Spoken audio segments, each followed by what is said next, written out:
안녕하세요. 전 서울에 사는 50대 후반 주부입니다. 아픔을 겪고 평범한 일상을 살아가던 제게 얼마 전 정말 놀라운 일이 일어났어요. 30년 전에 헤어진 사람들을 다시 만나게 된 건데요. 그것도 전혀 예상치 못한 곳에서 말이죠. 오늘 이 이야기를 들려드리려고 합니다. 제게는 올해 32살이 된 아들이 하나 있습니다. 제 인생의 전부이자 가장 자랑스러운 존재죠. 근데 이 아이는 태어날 때부터 남들과 좀 달랐어요. 청각장애를 가지고 태어났거든요. 사실 그때만 해도 하늘이 무너지는 것 같았어요. 갓 태어난 아기가 제 목소리를 듣지 못한다니, 자장가를 불러줘도 아무런 반응이 없다니 얼마나 가슴이 아팠는지 몰라요. 몇 달 전 아들이 퇴근하고 집에 들어오자마자 화난 얼굴로 말했어요.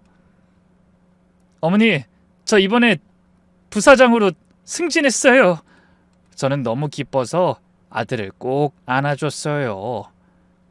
대기업에서 최연소 부사장이라니, 그것도 청각장애를 극복하고 이룬 성과라 더욱 값진 것이었죠.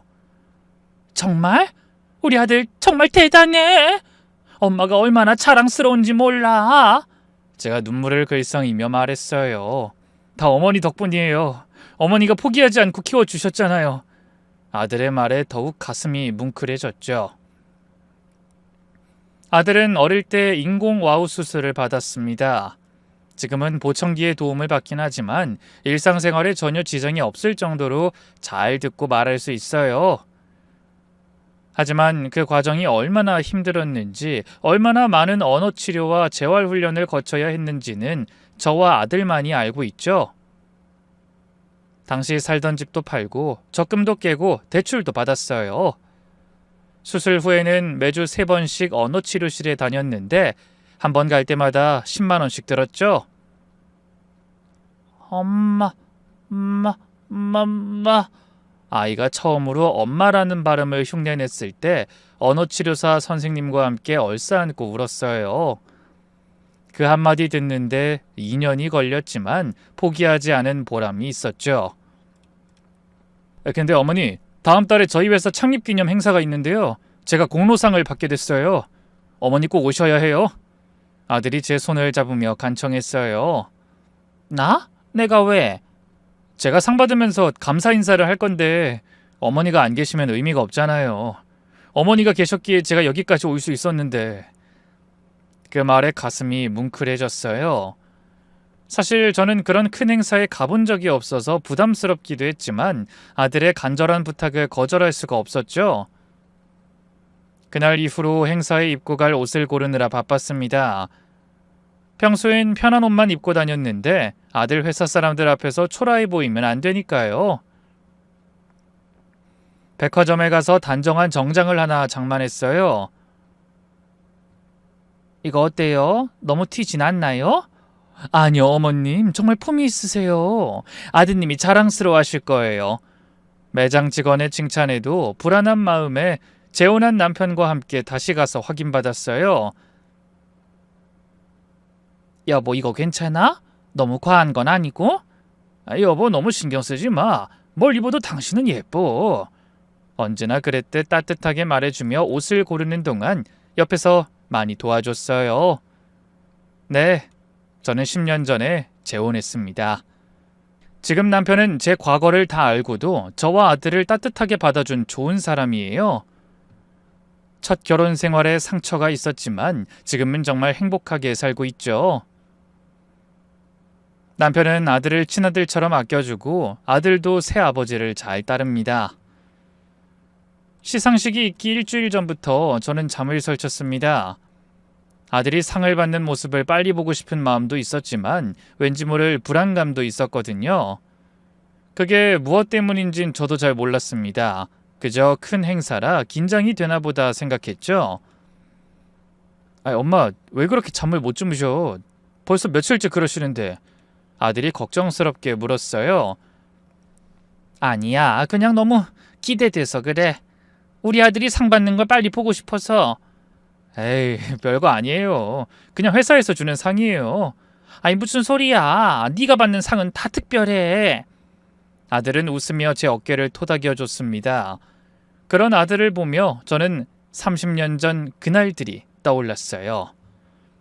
갓 태어난 아들을 안고 병원에서 나오던 날, 청각장애 진단을 받던 날, 그리고 시댁에서 쫓겨나듯 나오던 날까지 모든 기억이 주마등처럼 스쳐 지나갔죠. 돌이켜보면 처음 아들을 낳았을 때 정말 행복했습니다. 임신기간 내내 뱃속에서 꿈틀거리는 아기의 움직임을 느끼며 얼마나 설렜는지 몰라요. 태교 음악도 열심히 들려주고 동화책도 읽어주고 아빠 목소리도 들려주려고 남편 배를 제 배에 대고 말하게 했죠. 출산의 고통은 정말 말로 표현할 수 없을 정도였지만 아들의 울음소리를 들었을 땐 그 모든 고통이 눈 녹듯 사라졌어요. 아들은 정말 예쁘게 생겼었어요. 까만 머리카락이 복슬복슬했고 눈은 초롱초롱했죠. 작은 손가락이 제 손가락을 꼭 잡을 때면 온 세상을 다 가진 것 같은 기분이었어요. 처음엔 모든 게 평범했습니다. 다른 아기들처럼 울고 젖을 먹고 잠을 잤어요. 어머, 이 아기 정말 순해요. 잘 울지도 않고 얌전하네요. 신생아실에서 간호사분들도 칭찬을 아끼지 않았죠. 그런데 생후 6개월쯤 됐을 때 뭔가 이상하다는 걸 느꼈습니다. 이름을 불러도 돌아보지 않았고 딸랑이를 흔들어도 반응이 없었어요. 처음엔 그저 성격이 얌전한 줄 알았죠. 하지만 큰 소리가 나도 문을 쾅 닫아도 아들은 전혀 놀라지 않았습니다. 옆집 아기는 작은 소리에도 깜짝 놀라는데 우리 아들은 천둥이 쳐도 그대로 잠을 잤어요. 어느 날은 실험을 해봤어요. 아들이 장난감을 가지고 놀 때 뒤에서 냄비를 세게 쳤는데도 전혀 반응이 없었죠. 여보, 우리 아이 뭔가 이상한 것 같아. 소리에 전혀 반응이 없어. 남편에게 말했더니 에이, 그냥 집중해서 노는 거겠지. 너무 예민하게 생각하지 마. 하지만 엄마의 직감은 틀리지 않았어요. 어머, 얘는 왜 이렇게 조용해? 우리 애는 조금만 큰 소리 나도 깜짝깜짝 놀라는데. 이웃집 아주머니의 말에 전 더 이상 미룰 수 없어 병원에 가기로 했죠. 설마 아니겠지. 제발 아니었으면 좋겠다. 병원 가는 내내 속으로 기도했지만 불안한 예감은 현실이 되고 말았어요. 어머니, 큰 병원에서 정밀 검사를 받아보시는 게 좋을 것 같아요. 청력 검사를 한번 해보세요. 불안한 마음에 동네 소아과를 찾았더니 의사 선생님이 이렇게 권하더군요. 대학병원 이비인후과에서 여러 가지 검사를 받았어요. 청성뇌관 반응 검사라는 복잡한 이름의 검사부터 시작해서 머리에 전극을 붙이고 소리를 들려주며 뇌파를 측정하는 검사까지. 어린 아기가 그 많은 검사를 받는 모습을 보는 게 얼마나 가슴 아팠는지 몰라요. 일주일 후 검사 결과를 들으러 갔을 때 그 순간을 저는 평생 잊을 수가 없어요. 의사 선생님의 표정부터가 심상치 않았거든요. 어머니, 그 마음의 준비를 하셔야 할 것 같습니다. 의사 선생님이 천천히 조심스럽게 말을 꺼내시더라고요. 아기가 선천성 난청입니다. 양쪽 귀 모두 심각한 청력 손실이 있어요. 그 순간 정말 온 세상이 무너지는 것 같았습니다. 그럼 평생 듣지 못하는 건가요? 제가 떨리는 목소리로 물었어요. 지금으로선 그렇습니다. 하지만 보청기나 인공와우 수술 같은 방법이 있어요. 특히 어릴 때 치료를 시작하면 많은 도움이 됩니다. 남편과 함께 병원을 나오면서 저는 계속 울었어요. 남편도 말없이 운전대만 잡고 있었죠. 집에 돌아와서도 아들을 안고 하염없이 눈물만 흘렸습니다. 왜 하필 우리 아이가 무엇을 잘못했기에 이런 시련을 겪어야 하는지 자책감과 죄책감에 시달렸죠. 임신 중에 제가 뭘 잘못 먹었나? 약을 잘못 먹었나? 스트레스를 너무 많이 받았나 하면서요. 근데 정작 더 큰 시련은 그 다음부터 시작됐습니다. 시어머니께 이 사실을 알렸을 때 그분의 반응은 제 예상을 완전히 벗어났어요. 뭐라고? 우리 손자가 귀가 안 들린다고? 시어머니의 목소리가 날카로워졌어요. 어머니, 그 의사 선생님이 요즘은 치료 방법이 많대요.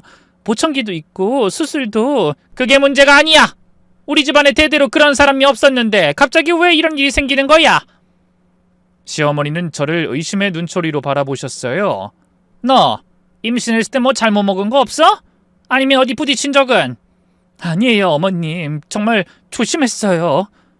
그럼 왜 이런 일이 일어나냐고? 우리 집안 핏줄이 아닌 것 같아. 너네 쪽에 그런 사람 있는 거 아니야? 그 말에 가슴이 찢어지는 것 같았어요. 제 아이를 부정하는 것도 모자라 저희 집안까지 모욕하다니요. 어머님, 그런 말씀 너무 하세요. 이게 누구 잘못도 아니에요. 그냥 일어날 수 있는 일이래요. 하지만 시어머니는 들으려 하지 않았어요. 더 충격적인 건 남편의 태도 변화였습니다. 여보, 괜찮아. 우리가 최선을 다해서 치료하면 돼. 요즘 의학이 얼마나 발달했는데. 처음엔 이렇게 저를 위로했는데 시간이 지날수록 시어머니 편에 서기 시작했어요. 여보, 엄마 말이 맞을지도 몰라. 생각해보니 당신 이모 중에 좀 이상한 사람 있지 않았어? 뭐? 당신 지금 무슨 소리 하는 거야? 우리 집안에 그런 사람 없어. 아무튼 난 이런 상황이 너무 힘들어. 평생 장이야 아빠로 살아야 한다고 생각하니 그 순간 전 이 사람이 정말 내 아이의 아빠가 맞나 싶었어요. 그래서 뭐 어쩌자는 거야? 다시 생각해봐. 지금이라도 다른 방법 찾아볼 수 있잖아. 다른 방법이 뭔데? 설마 우리 아이를... 보육원 같은 데도 있잖아. 전문적으로 키워주는 곳. 저는 귀를 의심했습니다. 내 아이를 버리라는 거였어요. 당신 정신 나갔어? 이게 아빠라는 사람이 할 소리야? 현실적으로 생각해봐. 우리가 평생 이 아이 때문에 고생해야 해. 나도 내 인생이 있어. 그날 밤 저는 아들을 꼭 안고 밤새 울었습니다. 이 작은 생명체가 무슨 죄가 있다고 태어나자마자 이런 시련을 겪어야 하는지. 그리고 결심했어요. 누가 뭐래도 이 아이는 내가 지킬 거라고. 다음 날 시어머니가 집에 찾아오셨어요. 너네 말 잘 들어. 지금이라도 아이 포기하면 너희 다시 아이 가질 수 있어. 건강한 아이 내가 도와줄게. 어머님, 무슨 말씀을 그렇게 하세요. 이 아이도 제 아이예요. 전 그럼 너 혼자 키워라. 우리 아들한테 이런 짐 떠맡을 수 없으니까. 시어머니 최후 통첩이었습니다. 그리고 남편도 거기에 동조했죠. 엄마 말이 맞아. 나도 많이 생각해봤는데 우리 이혼하자. 뭐라고? 네가 그 아이 포기 안 한다면 난 더 이상 못 살겠어. 선택해. 아이냐 나냐. 웃기는 선택지였습니다. 아이와 남편 중 하나를 선택하라니 당연히 전 아이를 선택했죠. 좋아. 나 혼자 키울게. 당신 같은 아빠는 없는 게 나아. 그렇게 저는 생후 8개월 된 아들을 안고 시댁을 나왔습니다. 그날이 2월이었는데 유난히 춥던 겨울이었어요. 아들을 두꺼운 담요로 꽁꽁 싸매고 택시를 탔죠. 아이고, 추운데 애기랑 어디 가세요? 택시기사님이 걱정스럽게 물었을 때 전 한참을 말 못하다가 친정에 간다고 겨우 대답했죠. 친정으로 갔지만 거기서도 환영받지 못했습니다. 너 미쳤니? 장이아를 혼자 키우겠다고? 아버지가 버럭 소리를 지르셨어요. 아빠, 내 아이야. 어떻게 버려?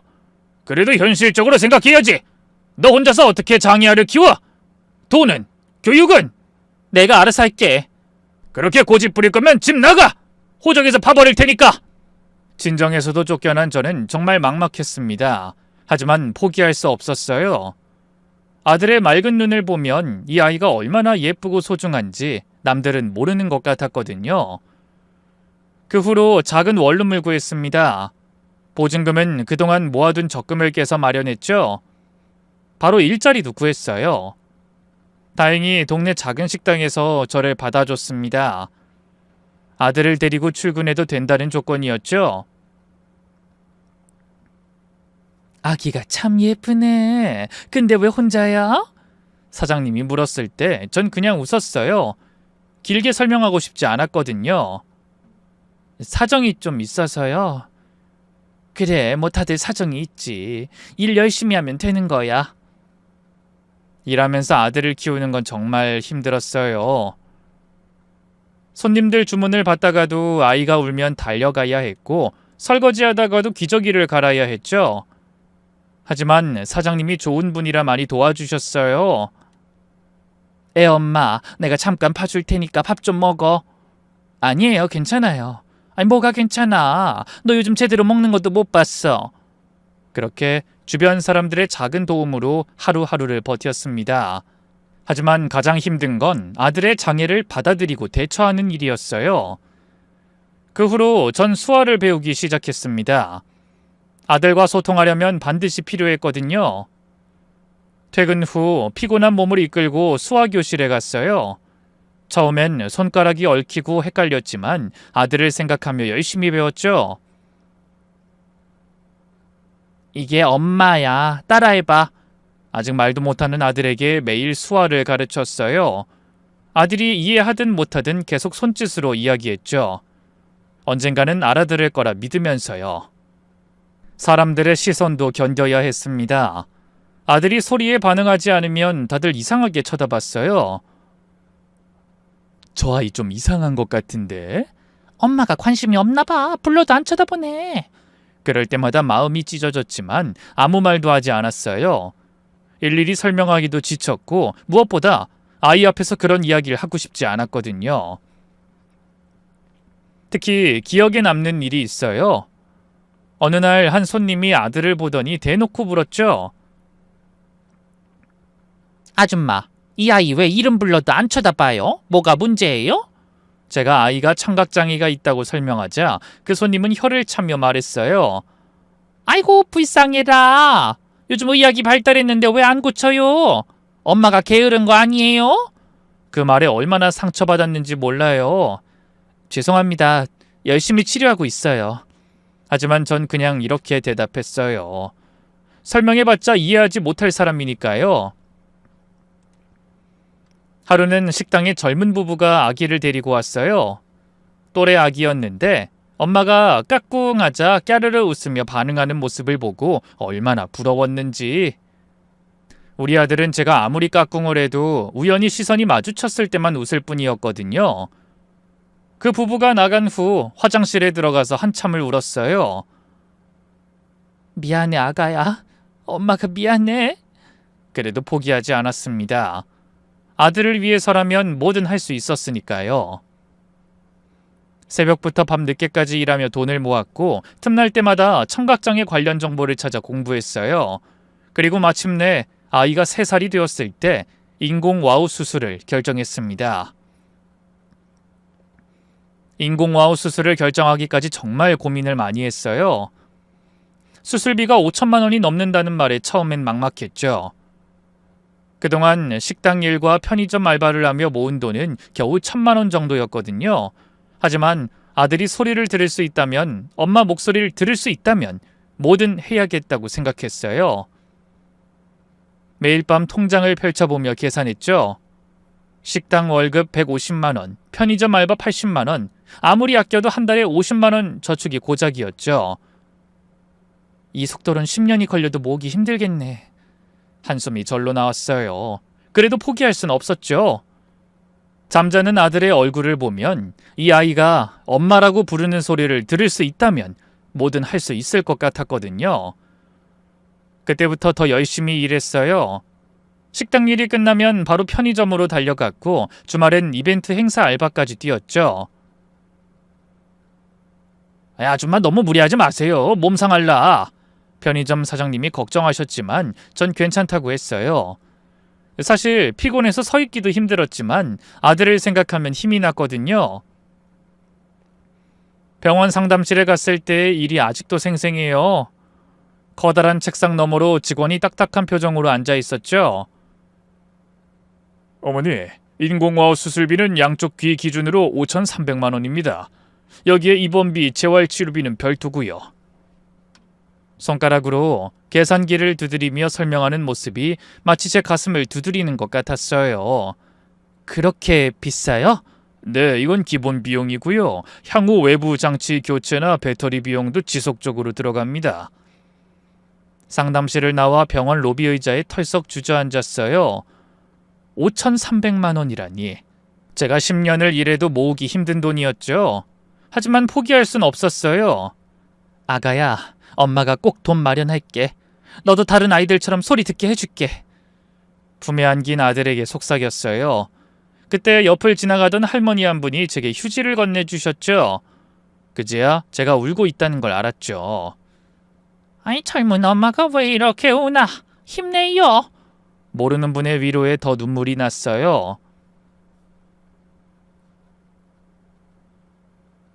어머니, 정말 수술하실 건가요? 실패할 수도 있고 부작용도 있을 수 있어요. 그때 로비로 나온 상담실 직원이 걱정스럽게 물었어요. 아마 제가 너무 초라해 보였나 봐요. 낡은 운동화에 보풀이 일어난 스웨터를 입고 있었으니까요. 네, 꼭 해야 해요. 제 아이가 이 세상의 소리를 들을 수 있다면 뭐든 할 거예요. 제 단호한 대답에 직원도 더 이상 말하지 않았어요. 그저 안타까운 눈빛으로 절 바라볼 뿐이었죠. 혹시 지원제도 같은 건 없나요? 소득 기준이 있어서 어머님 해당이 안 되세요. 월급이 있으시잖아요. 일을 해서 돈을 버니까 지원을 못 받고 일을 안 하면 당장 먹고 살 수가 없고 이러지도 저러지도 못하는 상황이 너무 서러웠어요. 그때 식당 사장님이 제 사정을 알게 됐어요. 애엄마, 요즘 왜 이렇게 수척해졌어? 무슨 일 있어?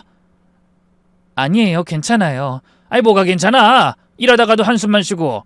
혹시 애 때문이야? 사장님의 따뜻한 관심에 그만 눈물이 났어요. 그동안 참았던 게 한꺼번에 쏟아져 나왔죠. 김밥을 마는 중에 갑자기 눈물이 쏟아져서 손님들 앞에서 우는 꼴을 보이기 싫어 주방으로 뛰어들어갔어요. 애엄마, 울지 마. 무슨 일인지 천천히 얘기해봐. 사장님 부인이 제 등을 토닥여 주셨어요. 사실은 우리 아이 인공와우 수술을 하려고 하는데 돈이 없어서. 제 사정을 다 들은 사장님이 한참을 말없이 계시더니 엄마, 내가 좀 빌려줄게. 이자는 없어도 되니까 천천히 갚아. 라고 하시는 거예요. 사장님, 정말요? 아니, 그렇게 큰 돈을. 우리도 손자가 있는데 만약 우리 손자가 그랬다면 얼마나 마음이 아플까 싶어서. 그리고 애엄마가 그동안 얼마나 성실하게 일했는데 신용은 충분해. 사장님의 말에 그 자리에서 무릎을 꿇고 말았어요. 사장님, 정말 감사합니다. 평생 은혜 잊지 않을게요. 아이고, 무릎은 왜 꿇어? 얼른 일어나. 사장님 부부가 절 일으켜 세우셨어요. 우리도 어려울 때 도움 받았으니까 이제 남을 도울 차례지 뭐. 그날 사장님이 주신 2천만 원을 받아들고 얼마나 울었는지 몰라요. 세상에 이런 좋은 분들이 있다는 게 너무 감사했어요. 이후로 식당 단골 손님들에게도 제 사정이 알려지면서 조금씩 도움의 손길이 이어졌죠. 애엄마, 이거 많지 않지만 보탰어. 아이고, 어떻게 이런 걸. 아니, 뭘, 우리도 애 키워봐서 아는데 부모 마음이 다 그렇지 뭐. 택시기사 아저씨는 50만 원을, 부동산 아주머니는 100만 원을, 심지어 매일 아침 커피 사러 오시는 할아버지도 10만 원을 봉투에 넣어주셨어요. 애엄마, 우리 손녀도 있는데 이 마음만이라도 받아줘. 그렇게 모인 돈이 무려 800만 원이 넘었어요. 동네 사람들의 정에 가슴이 뜨거워졌죠. 그렇게 이곳저곳에서 돈을 빌려 겨우 수술비를 마련했어요. 수술 날짜가 잡히고 입원 준비를 했죠. 아들은 아직 어려서 무슨 일이 일어날지 몰랐어요. 그저 엄마랑 병원에 놀러 가는 줄 알고 좋아했죠. 엄마, 병원 가면 아파? 수화로 물어보는 아들에게 아니야, 안 아파. 그리고 다 끝나면 엄마 목소리 들을 수 있어. 라고 대답했지만 아들은 이해하지 못했어요. 이 소리라는 게 뭔지 모르니까요. 입원 전날 아들이 좋아하는 음식을 다 해줬어요. 된장찌개, 계란말이, 김치전. 엄마, 오늘 왜 이렇게 맛있는 거 많이 해? 우리 아들이 좋아하니까. 마지막일 수도 있다는 생각에 하나라도 더 해주고 싶었어요. 혹시 수술이 잘못되면 아니야, 그런 생각하면 안 돼. 그렇게 긍정적으로 생각하자고 스스로를 다독였죠. 그렇게 다음날 수술실 문이 닫히고 빨간불이 켜졌어요. 6시간이 넘는 긴 수술이었죠. 대기실에서 기다리는 그 시간이 평생처럼 길게 느껴졌어요. 다른 보호자들도 있었는데 다들 초조한 표정이었죠. 어머니 무슨 수술이세요? 옆에 앉은 아주머니가 물었어요. 우리 아이가 인공와우 수술을 받아요. 아이고, 어머님도 마음고생 많으셨겠네요. 네, 그래도 이제 소리를 들을 수 있을 거예요. 잘 될 거예요. 요즘 의술이 얼마나 좋은데. 모르는 분의 위로가 힘이 됐어요. 서로 이름도 모르지만 같은 처지의 보호자들끼리는 통하는 게 있었죠. 3시간이 지났을 때 다리가 저려서 복도를 왔다 갔다 했어요. 4시간이 지났을 땐 손톱을 다 물어뜯었고요. 5시간이 지났을 때는 화장실에 가서 혼자 울었어요. 하느님, 부처님, 누구든 좋으니 우리 아이 좀 도와주세요. 드디어 수술실 문이 열리고 의사 선생님이 나오셨어요. 어머니, 수술은 성공적으로 끝났습니다. 그 한마디에 다리에 힘이 풀려 그 자리에 주저앉을 뻔했어요. 정말요? 우리 아이가 이제 소리를 들을 수 있는 거예요? 네, 한 달 후에 기계를 켜면 들을 수 있을 겁니다. 지금은 회복이 중요해요. 의사 선생님 손을 붙잡고 감사하다는 말을 몇 번이나 반복했는지 몰라요. 선생님도 미소를 지으며 위로해 주셨죠. 어머니가 더 고생하셨어요. 이제 좋은 일만 있을 거예요. 회복실로 옮겨진 아들을 보니 머리에 붕대를 칭칭 감고 있었어요. 창백한 얼굴로 잠들어 있는 모습이 너무 안쓰러웠죠. 미안해 아가야. 엄마 때문에 아픈 거 참느라 힘들었지? 아들 손을 잡고 속삭였어요. 작은 손가락이 제 손을 살짝 움켜쥐는 것 같았어요. 무의식 중에도 엄마를 찾는 건가 싶어 또 눈물이 났죠. 어머니, 아이가 깨어나면 많이 아파할 수 있어요. 진통제는 계속 투여할 테니 너무 걱정 마세요. 간호사가 이렇게 말했지만 어떻게 걱정을 안 할 수 있겠어요. 밤새 아들 옆을 지켰어요. 숨소리 하나하나에 귀 기울이며 혹시 불편한 건 없는지 살폈죠. 한 달 후 드디어 인공와우를 처음 켜는 날이 왔어요. 병원 청각재활실에서 전문가가 컴퓨터로 조정을 하는 동안 저는 떨리는 마음으로 지켜봤죠. 자, 이제 켜볼게요. 아이가 놀랄 수 있으니 조심하세요. 그 순간이 얼마나 떨렸는지 3년 동안 고요함 속에 살던 아들이 처음으로 소리의 세계로 들어가는 순간이었으니까요. 하나, 둘, 셋. 카운트다운을 하는 전문가의 목소리도 떨리는 것 같았어요. 기계를 켜자마자 아들이 깜짝 놀라며 울음을 터뜨렸어요. 난생 처음 듣는 소리에 놀란 거였죠. 우리 아들 괜찮아? 놀랐지? 제가 말하자 아들이 제 얼굴을 빤히 쳐다봤어요. 그 눈빛을 평생 잊을 수 없어요. 마치 엄마 목소리가 이런 거였어? 라고 묻는 것 같았거든요. 눈을 크게 뜨고 놀란 표정으로 절 바라보는데 그 순간 정말 가슴이 터질 것 같았어요. 그래, 이게 엄마 목소리야. 드디어 들리지? 아들은 계속 제 입을 쳐다봤어요. 소리가 어디서 나는지 찾는 것 같았죠. 사랑해 우리 아들. 엄마가 정말 사랑해. 계속 말을 걸었어요. 아들은 울음을 그치고 신기한 듯 주위를 둘러봤죠. 문 닫히는 소리, 의자 끄는 소리, 심지어 에어컨 소리까지. 모든 게 새로웠을 거예요. 전문가 선생님의 박수 소리에 아들이 깜짝 놀라 제 품으로 파고들었어요. 괜찮아, 무서운 소리 아니야. 박수 소리야. 달래면서도 너무 기뻤어요. 드디어 우리 아들이 소리를 듣는구나. 청력 검사를 다시 했더니 인공와우를 통해 40데시벨 정도의 소리를 들을 수 있다고 했어요. 정상 청력은 아니지만 충분히 말을 배울 수 있는 수준이라고요. 이후로 유치원을 알아보러 다녔어요. 처음 간 곳에서는 대놓고 거절했죠. 어머니 죄송하지만 저흰 특수아동을 받을 여건이 안 돼요. 특수아동 아니에요. 그냥 보청기를 낀 것뿐이에요. 그래도 다른 학부모들이 불편할 수 있어서. 문전박대를 당하고 나오면서 얼마나 속상했는지 몰라요. 엄마 여기 유치원 아니야? 여긴 우리가 다닐 유치원이 아니야. 더 좋은 데 찾아보자. 아무것도 모르는 아들의 질문에 억지로 웃으며 대답했지만 마음은 찢어지는 것 같았어요. 두 번째, 세 번째 유치원도 비슷했어요. 그때마다 마음이 무너졌지만 아들 앞에선 밝은 척했죠. 괜찮아, 더 좋은 유치원 찾을 거야. 한 곳에서는 원장이 대놓고 말했어요. 다른 아이들이 놀릴 수도 있고 저희가 특별 관리를 할 여력이 없어요. 특별 관리라니, 그냥 다른 아이들처럼 대해주면 되는데 왜 특별 관리가 필요하다고 생각하는지 이해할 수 없었어요. 선생님, 우리 아이는 그냥 소리가 작게 들릴 뿐이에요. 지능도 정상이고 말도 잘해요. 그래도 혹시 모르잖아요. 사고라도 나면. 더 듣고 싶지 않아 아들 손을 잡고 나왔어요. 그날 밤 아들이 잠든 후에 많이 울었어요. 앞으로도 이런 일이 계속 있을 텐데 과연 이 아이가 잘 견뎌낼 수 있을까? 하지만 포기할 순 없었죠. 더 강하게 키워야겠다고 다짐했어요. 그 후로 아들에게 자신감을 심어주기 위해 노력했어요. 우리 아들은 특별해. 남들보다 더 열심히 노력해서 말을 배웠잖아. 그게 얼마나 대단한 일인데. 정말?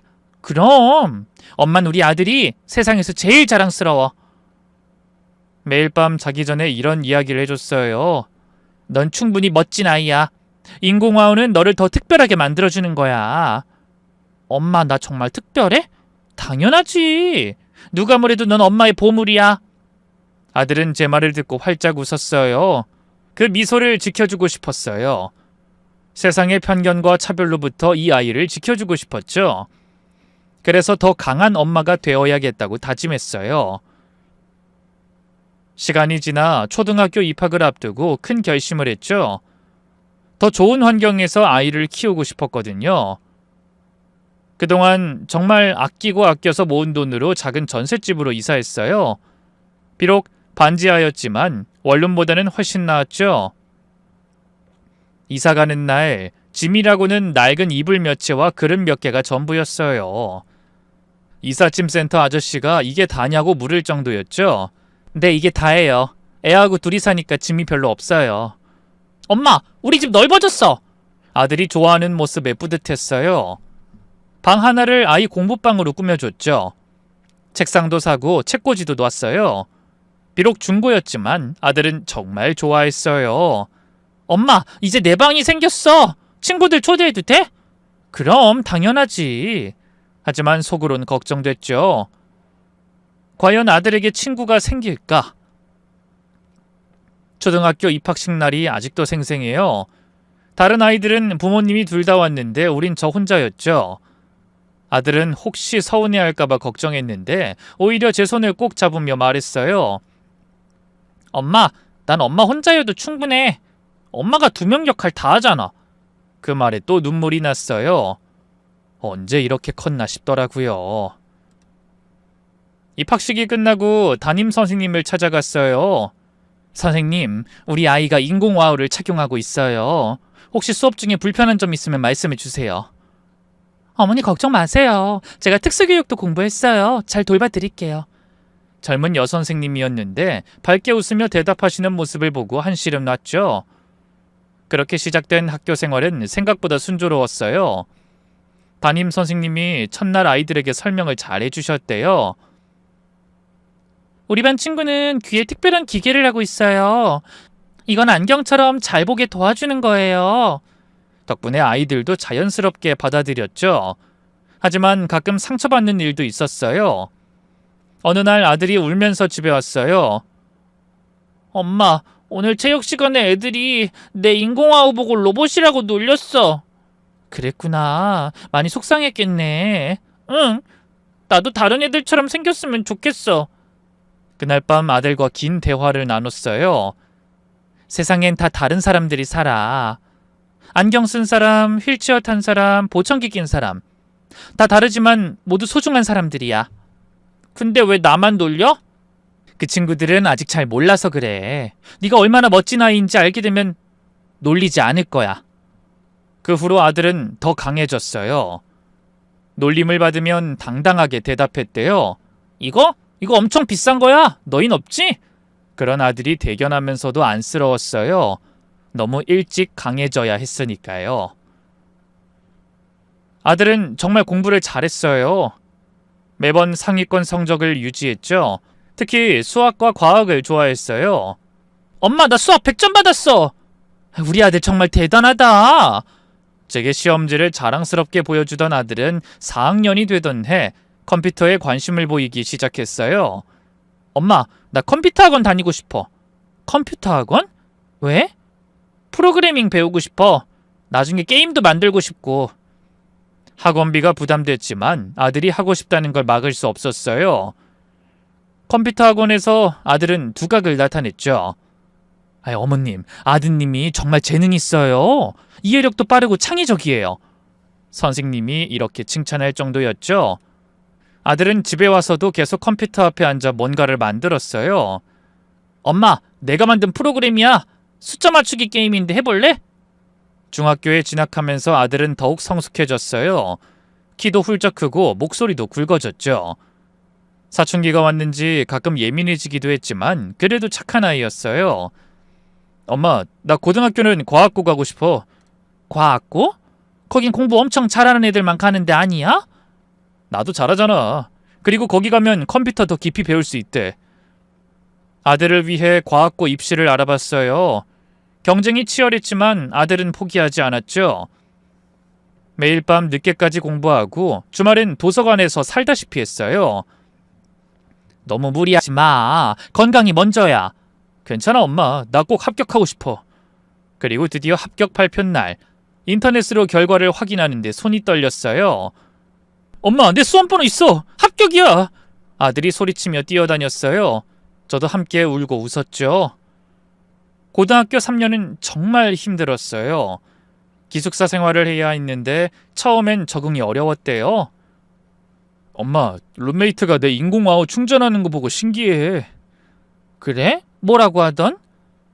처음엔 놀랐는데 지금은 충전 까먹으면 챙겨주기도 해. 다행히 좋은 친구들을 만났나 봐요. 대학 입시를 준비하면서 아들은 더 열심히 공부했어요. 엄마, 나 S대 컴퓨터공학과 가고 싶어. S대? 거긴 정말 들어가기 힘든데? 할 수 있어. 엄마가 나 여기까지 키워줬잖아. 나도 할 수 있어. 수능날 아들을 시험장에 데려다 주면서 말했어요. 긴장하지 말고 그동안 열심히 한 만큼만 하면 돼. 엄마 고마워. 엄마 덕분에 여기까지 왔어. 그 작고 연약했던 아기가 이렇게 컸다니. 아들이 시험장으로 들어가는 뒷모습을 보며 많은 생각이 들었어요. 합격 발표 날 또 한 번의 기적이 일어났죠. 엄마, 붙었어. S대 컴퓨터공학과 합격. 아들이 눈물을 흘리며 제게 안겼어요. 정말? 정말 붙었어? 응. 엄마, 나 해냈어. 그때 옆집 아주머니가 축하한다며 찾아오셨어요. 어머나, 정말 대단해. 청각장애 있는데도 S대라니. 그 말에 아들이 씩 웃으며 말했어요. 아주머니, 전 청각장애가 있는데도 불구하고가 아니라 그냥 열심히 해서 합격한 거예요. 그런 아들이 정말 자랑스러웠어요. 그 무렵 제 인생에도 변화가 찾아왔죠. 여전히 식당에서 일하고 있었는데 어느 날 한 남자 손님이 자주 오기 시작했어요. 늘 같은 메뉴를 시키고 조용히 식사하고 가는 사람이었죠. 여기 김치찌개가 정말 맛있네요. 어머니가 끓여주신 것 같아요. 감사합니다. 열심히 만들었어요. 짧은 대화였지만 그분의 따뜻한 미소가 인상적이었어요. 나중에 알고 보니 근처 회사에 다니는 과장님이었어요. 아내와 사별하고 혼자 지낸 지 5년이 됐다고 하더라고요. 혼자 아이 키우느라 고생 많으셨겠어요. 어떻게 아셨어요? 가끔 아드님이 어머니 모시러 오는 거 봤어요. 정말 효자더라고요. 이후로 조금씩 가까워졌고 어느 날 조심스럽게 차 한잔 하자고 제안하셨어요. 부담 갖지 마세요. 그냥 친구처럼 대화 나누고 싶어서요. 오랜만에 누군가와 개인적인 시간을 가진다는 게 어색했지만 왠지 거절하고 싶지 않았어요. 아드님이 정말 자랑스러우시겠어요. S대생이라니. 네, 정말 고생 많이 했어요. 청각장애가 있는데도 정말 열심히 했죠. 어머니의 헌신적인 사랑 덕분이겠죠. 혼자 키우기 정말 힘드셨을 텐데. 그분과 대화하면서 오랜만에 제 이야기를 들어주는 사람이 있다는 게 좋았어요. 그간에 살아온 이야기를 들으며 공감해주고 때로는 위로해줬죠. 어느 날 아들에게도 조심스럽게 말했어요. 엄마 요즘 알게 된 분이 있는데. 어? 남자분이야? 응, 그 좋은 분 같아서. 만나봐. 엄마도 이제 행복할 자격이 있어. 아들의 허락이 떨어지자 마음이 놓였어요. 그분도 아들을 만나고 싶다고 했고 우리는 다 함께 저녁을 먹었죠. 안녕하세요. 어머니께 좋은 말씀 많이 들었습니다. 네, 반갑습니다. 처음엔 어색했지만 대화를 나누다 보니 잘 통했어요. 컴퓨터 공학을 전공하신다고요? 저도 IT 쪽에서 일해서 관심이 많아요. 정말요? 어떤 일 하세요? 두 사람이 열띤 대화를 나누는 걸 보며 마음이 놓였어요. 그렇게 1년 정도 신중하게 만난 끝에 재혼을 결정했죠. 아들도 엄마가 행복하면 나도 좋아 라며 축복해줬죠. 소박한 결혼식이었지만 정말 행복했어요. 48의 나이에 새로운 시작이었죠. 새 남편은 정말 좋은 사람이었어요. 아들을 친아들처럼 대해줬고 학비도 기꺼이 지원해줬어요. 이제부턴 나도 아버지 역할하고 싶어요. 늦었지만. 고맙습니다. 정말 감사해요. 아들은 대학에서도 우수한 성적을 유지했어요. 장학금도 받고 대외 활동도 활발히 했죠. 특히 IT 관련 공모전에서 여러 번 수상했어요. 엄마, 나 이번에 앱 개발 공모전에서 대상 받았어. 정말? 아유, 우리 아들 정말 대단해. 그런데 더 놀라운 건 아들이 청각장애인을 위한 앱을 개발했다는 거였어요. 이건 소리를 시각적으로 보여주는 앱이야. 위험한 소리가 나면 진동으로 알려주고 대화도 실시간으로 자막으로 보여줘. 아들아, 정말 멋진 생각이야. 내가 겪어봤으니까 뭐가 필요한지 알잖아. 나 같은 사람들을 돕고 싶어. 졸업 후 아들은 대기업에 입사했어요. 면접에서 청각장애 얘기를 당당히 했대요. 저는 제 장애를 단점이라고 생각하지 않습니다. 오히려 남들과 다른 시각을 가질 수 있게 해준 장점이라고 생각합니다. 회사에서도 아들의 능력을 인정받았어요. 프로젝트를 성공적으로 이끌고 동료들과도 잘 지냈죠. 가끔 전화가 와서 그간 있었던 일을 자랑하곤 했어요. 엄마, 오늘 팀장님이 칭찬해 주셨어. 내가 만든 프로그램이 정말 혁신적이래. 그렇게 5년 만에 팀장이 되고 그 후 빠르게 승진해서 지금은 최연소 부사장이 된 거예요. 엄마, 내가 여기까지 올 수 있었던 건 다 엄마 덕분이야. 엄마가 포기하지 않았으니까. 아니야, 네가 열심히 했으니까 된 거야. 시상식 전날 밤 아들이 찾아와서 했던 말이 아직도 생생해요. 엄마, 내일 수상소감에서 엄마 얘기할 거야. 청각장애 아이를 혼자 키운 엄마의 이야기, 그리고 장애는 극복할 수 있다는 걸 보여주고 싶어. 그런 얘기까지 할 필요 있을까? 있어. 나 같은 처지의 사람들에게 희망을 주고 싶어. 그리고 드디어 시상식 날이 된 거예요. 아침부터 설레고 긴장됐죠. 새로 산 옷을 입고 거울을 봤는데 예전에 그 초라했던 제 모습은 어디에도 없었어요. 당당하고 행복한 한 아이의 엄마가 서 있었죠. 호텔로 가는 길 남편이 운전하면서 말했어요. 여보, 정말 자랑스러워. 혼자서 이렇게 훌륭하게 키웠다니. 혼자가 아니었어요. 많은 분들이 도와주셨죠. 그리고 이젠 당신도 있잖아요. 호텔에 도착해서 아들을 만났을 때의 그 벅찬 감정을 어떻게 표현할 수 있을까요? 훤칠한 키에 당당한 모습으로 서 있는 아들을 보니 30년 전 그 작고 연약했던 아기의 모습이 겹쳐 보였어요. 그리고 무대 뒤편으로 아들을 찾아갔다가 30년 만에 전 남편을 만나게 된 거예요. 행사를 진행하는 회사의 대표로 와 있더군요. 순간 시간이 멈춘 것 같았어요. 어떻게? 전 남편이 말을 더듬었지만 전 아무 말도 하지 않았어요. 그때 아들이 제 옆으로 왔죠. 어머니, 여기 계셨네요. 한참 찾았어요. 그리고 자연스럽게 제 팔짱을 꼈죠. 전 남편의 시선이 아들에게로 향했고 그의 얼굴에 충격이 스쳐 지나가는 게 보였어요. 아마 아들의 얼굴에서 자신의 모습을 발견한 것 같았어요. 어머니, 이분은 오늘 행사 진행 맡은 용역업체 스태프분이세요? 아들이 천진난만하게 소개했지만 저는 그 순간 모든 게 아이러니하게 느껴졌어요. 30년 전 아들을 버리라고 했던 사람이 지금 이 아이의 성공을 축하하는 행사를 진행하고 있다는 사실이요. 전 남편은 아들을 뚫어지게 바라보다가 떨리는 목소리로 물었어요. 혹시 실례지만 성함이 어떻게 되시죠? 아들이 명함을 꺼내 건네며 네, IT개발본부 부사장 김민준입니다. 김민준. 제가 이혼 후 친정성으로 바꾸고 지어준 이름이었죠. 그 순간 전 남편의 얼굴이 하얗게 질렸어요. 손에 든 명함이 미세하게 떨리는 게 보였죠. 바로 그때였어요. 여보, 뭐하고 있어? 행사 시작 30분 전인데? 한 여성이 다가왔는데 전 남편이 재혼한 아내인 것 같았어요. 근데 그 뒤를 따라온 사람을 보고 저는 숨이 멎는 줄 알았어요. 시어머니였거든요. 30년 만에 본 시어머니는 많이 늙으셨지만 여전히 그 날카로운 눈빛은 그대로였어요. 시어머니가 저를 발견하는 순간 입이 떡 벌어졌어요. 너? 손가락으로 저를 가리키며 말을 잇지 못하셨죠. 그러다 시선이 아들에게로 향했고 그 순간 다리가 풀렸는지 옆에 있던 의자를 붙잡았어요. 아, 소개가 늦었네요. 이쪽은 오늘 상 받으시는 김민준 부사장님이시고 어머님이십니다.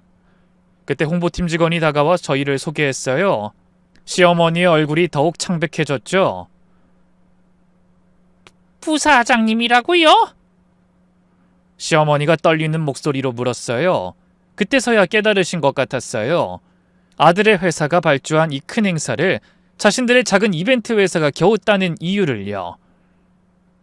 아들이 의도한 건 아니었겠지만 운명의 장난 같았죠. 네, 안녕하세요. 김민준입니다. 아들이 공손하게 인사했어요. 시어머니는 말문이 막힌 듯 아들을 바라보기만 했죠. 아마 30년 전 장애아는 우리 집안에 있을 수 없다고 했던 그 아기가 지금 자신들 앞에 대기업 부사장으로 서 있다는 게 믿기지 않으셨겠죠. 전 남편의 새 아내가 상황을 파악하지 못한 채 아시는 분이냐고 물었지만 아무도 대답하지 않았어요. 무거운 침묵만이 흘렀죠. 어머니, 시상식 곧 시작이래요. 들어가요. 그래, 가자. 그때 아들이 제 팔을 살짝 당기며 말했어요. 저는 고개를 돌려 전 남편과 시어머니를 한번 쳐다봤죠. 30년 동안 품었던 원망도, 분노도 이미 사라진 지 오래였어요. 그저 불쌍하다는 생각만 들었죠. 잠깐만! 아들과 함께 돌아서는데 뒤에서 전 남편이 불렀어요. 하지만 전 돌아보지 않았어요. 더 이상 그 사람과 나눌 이야기는 없었으니까요. 연회장으로 들어가 자리에 앉았어요. 곧 시상식이 시작됐고 화려한 조명 아래 사회자가 올라왔죠. 무대 밑에서 바쁘게 행사를 진행하는 전 남편의 모습이 보였어요. 계속 저와 아들을 흘끗흘끗 쳐다보는 게 느껴졌죠.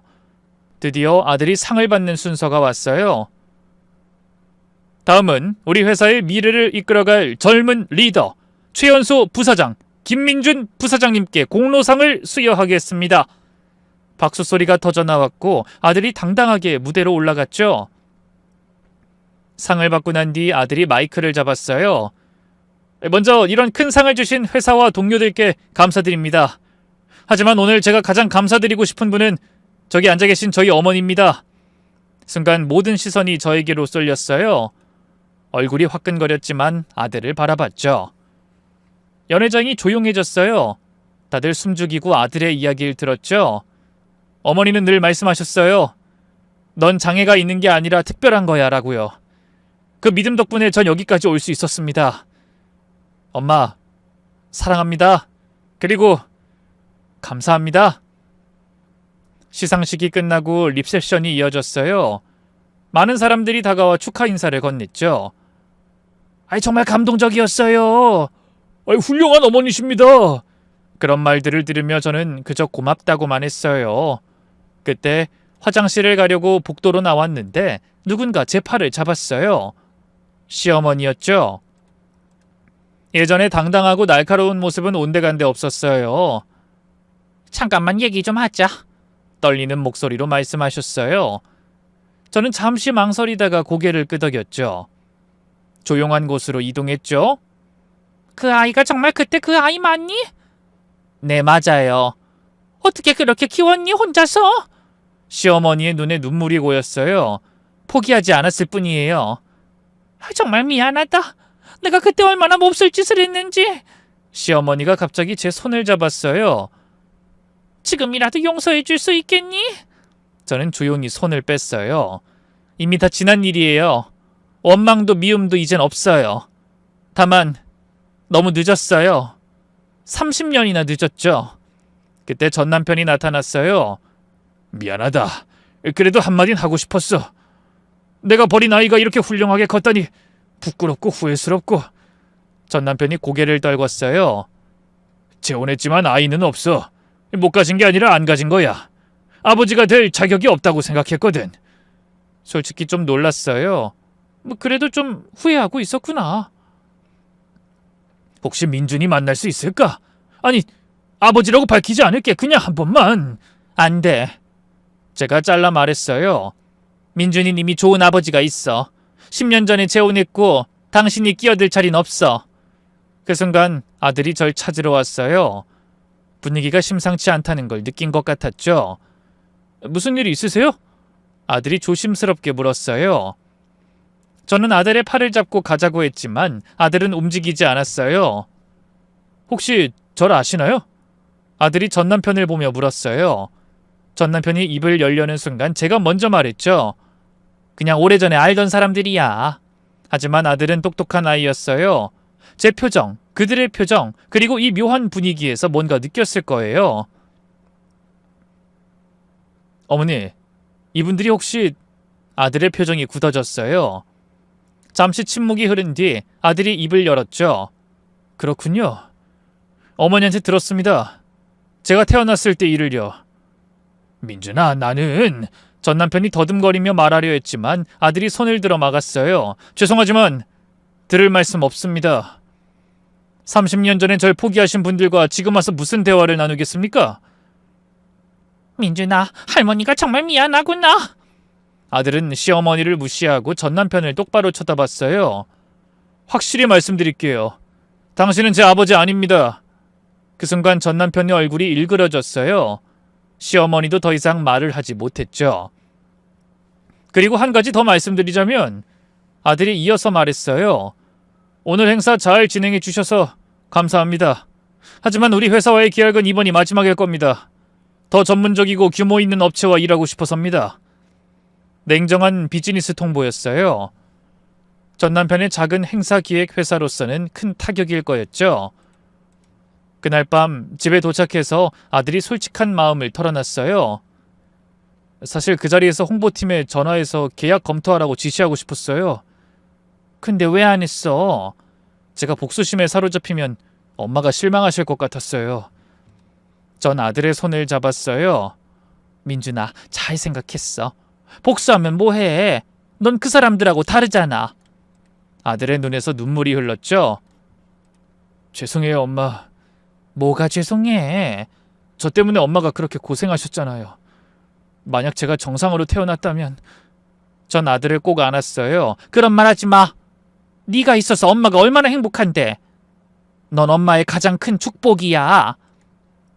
그때 남편도 우리 곁에 앉으며 말했어요. 나도 운이 좋지. 이런 훌륭한 아내와 아들을 만났으니. 그 순간 진짜 가족이란 이런 거구나. 새삼 느꼈죠. 며칠 후 뜻밖의 편지가 도착했어요. 전 남편이 보낸 거였어요. 지난날의 잘못을 용서해달라고 할 자격이 없다는 걸 알아. 다만 당신이 얼마나 훌륭한 어머니인지, 내가 얼마나 큰 축복을 스스로 걷어찼는지 깨달았어. 행복해. 편지를 읽고 찢어버렸어요. 30년 전의 상처도 원망도 미련도 모두 이제 정말 끝이었으니까요. 오늘도 아들에게서 전화가 왔어요. 어머니, 이번 주말에 뭐 하세요? 가족끼리 여행이나 갈까요? 아이, 좋지. 어디로 갈까? 제주도 어때요? 어머니가 좋아하시는 바다도 있고. 전화를 끊고 나니 가슴이 따뜻해졌어요. 30년 전 아들을 안고 추운 겨울거리로 쫓겨났던 그날을 생각하면 지금의 행복이 꿈만 같아요. 하지만 이건 꿈이 아니에요. 포기하지 않고 버텨낸 결과죠. 그리고 저는 압니다. 진짜 장애는 귀가 들리지 않는 게 아니라 사랑하는 사람을 포기하는 마음이라는 걸. 우리 아들은 소리는 작게 들을지 몰라도 세상에 그 누구보다 큰 울림을 만들어내는 사람이 되었어요. 그리고 저는 그런 아들의 엄마라는 게 정말 자랑스럽습니다. 이 이야기를 들어주신 모든 분들께 감사드려요. 혹시 지금 힘든 시간을 보내고 계신 분이 있다면 포기하지 마세요. 터널 끝에는 반드시 빛이 있습니다. 제가 증인이에요. 감사합니다.